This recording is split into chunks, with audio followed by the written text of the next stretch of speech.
வணக்கம் மக்களே. சீமான் அவர்கள் சமீபத்தில் கொடுத்த பேட்டி ஒன்றில் வந்து நாம் தமிழர் கட்சி ஆட்சிக்கு வந்தால் முந்தைய அரசின் கடன்களை நாங்கள் கட்ட மாட்டோம் அப்படின்னு ஒரு பேட்டி கொடுத்திருந்தாரு. அது வந்து பலருக்கு குழப்பமாகவும் பலருக்கு அது வந்து கேலிக்குரியதாகவும் மாறி இருந்தது. இதனுடைய உண்மைத்தன்மை என்ன அப்படிங்கிறத பார்க்கலாம். ஒரு சர்வாதிகார அல்லது ஊழல் அரசு மக்கள் பேர்ல வாங்கப்பட்ட கடன் வந்து அந்த மக்களுக்கு சரிவர பயன்படாம அவர்களுடைய தனிப்பட்ட செல்வம் சேர்க்கவும் ஆயுதத்திற்காகவும் அடுத்த ஆட்சி அமைப்பதற்கான செலவுக்கும் பயன்படுமானால் அந்த கடன் வந்து மக்களுக்கான கடன் இல்லை, அந்த கடனை மக்கள் கட்ட வேண்டிய தேவையும் இல்லை அப்படின்ற கருத்தியல் தான் டெப்ட் அல்லது இல்லெஜிட்டிமேட் டெப்ட் அப்படின்னு சொல்லுவாங்க. இந்த கருத்தை 1927ஆம் ஆண்டு அலெக்சாண்டர் நாகும்சாக் அப்படின்ற ஒரு சட்ட அறிஞர் விளக்குனாரு. ஆனா இது போன்ற நிகழ்வுகள் இதுக்கு முன்பும் சரி பின்பும் சரி நிறைய நடந்திருக்குது. 1917ஆவது வருடம் ரஷ்ய புரட்சிக்கு பின்னாடி அமைஞ்ச விளாடிமிர் லெனின் அரசு வந்து அதற்கு முந்தைய சார் அரசாங்கத்தோட கடனை நாங்க முழுமையா கட்ட மாட்டோம் அப்படின்னு மறுத்துருச்சு. 1959 கியூபா புரட்சிக்கு பிறகு நம்ம சேகுவேராவோட உச்ச நண்பர் புரட்சியாளர் ஃபிடல் காஸ்ட்ரோ வந்து அதுக்கு முந்தைய அரசாங்கத்தோட கடனை நாங்க வந்து கட்ட முடியாது, எங்களால முழுசாலாம் கட்ட முடியாது அப்படின்னு மறுத்துட்டாரு. அது மட்டும் இல்ல 1923ஆவது வருஷம் கோஸ்டாரிக்கால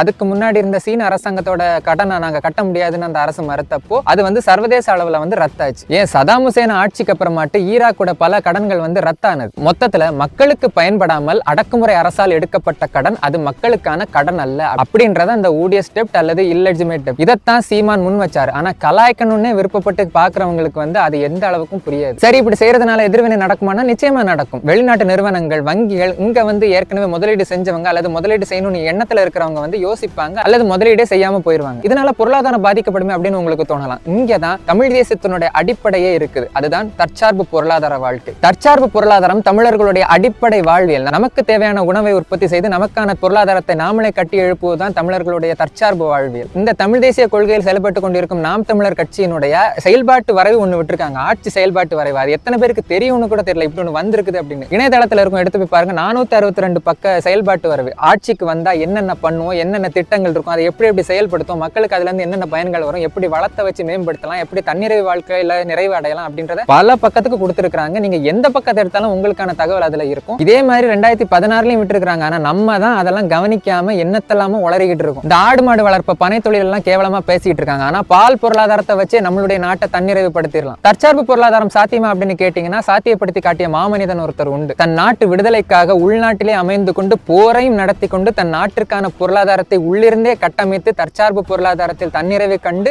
உலக தமிழர்களின் ஒற்றை தலைவன் மேதகு பிரபாகரன் செய்து காட்டியதான் அது. தமிழீழத்தில் தற்சார்பு பொருளாதாரத்தில் ஒரு தனி அரசாங்கமே நடந்து கொண்டிருந்தது. இது தமிழர்களுடைய வாழ்வியலடா. என்னுடைய பனையும் என்னுடைய கடலும் இருக்கும் வரை என்னுடைய பொருளாதாரத்தை நானே கட்டி எழுப்ப முடியும்னு சொன்னவர் மேதகு பிரபாகரன். எப்பவும் ஒருத்தரை கேலி பேசணுன்ற எண்ணத்திலே இருக்காம அவர் சொல்ற கருத்தில் என்னன்னு பாருங்க. இதெல்லாம் தெரிய வரப்போ உங்களுக்கும் அந்த புரிதல் வரும். தமிழ் தேசியம் வென்றே தீரும். வெல்க தமிழ்.